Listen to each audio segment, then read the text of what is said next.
Okay, in this one, they tell you how many total students the school has. So Jefferson Elementary has 750 students. The Friday before spring break, 22% were absent. How many were in school that day? All right, this is a really good one to illustrate something I'll show you. You can answer the question both ways, how many students were in school and how many students were out of school, or you could solve it both ways. One of them is a little faster and get you the direct answer, but let's go with the most intuitive thing first. If 22 students were missing, we want to know, well, how much is 22% of 750? So to figure out how much a percent of something is, you multiply it, right? So 750 times 22%. And every time you are going to use a percentage, you want to have its decimal version. So I usually just write down 0.22 right away so I don't forget to switch it to a decimal. So 22% of 750, if I can type correctly.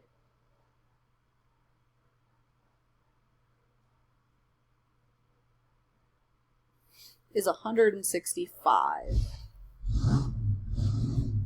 And so then a secondary thing you might have to do there is say, well, if 165 students were absent, they want to know how many were in school that day. So we need to do 750 minus 165.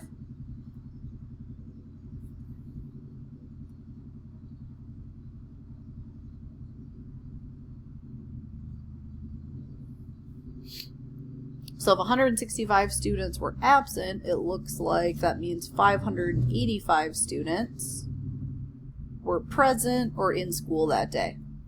All right, let me show you something that could get you to this 585 a little faster. And it also is a good idea for when you have to solve backwards on these. So if I have 750 students, if I know 22% are absent, right, like let's say here's the whole student body. So this is 100% if everyone was there. If I know that 22% of them didn't show up one day, what percent were in school? Well, that would be what? The other 78%. And so you see this as a formula for what they call increase or decrease.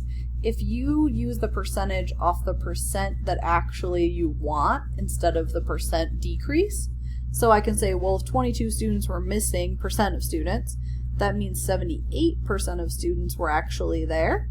And so I could skip this subtraction portion and just say, well, what's 78% of 750?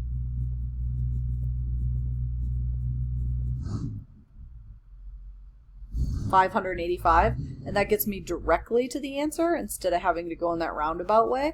So what I usually think of that is, it's the whole amount, so how many students are there total, times the actual percentage. So not the increase or decrease, but you do 100% plus an increase or 100% minus a decrease.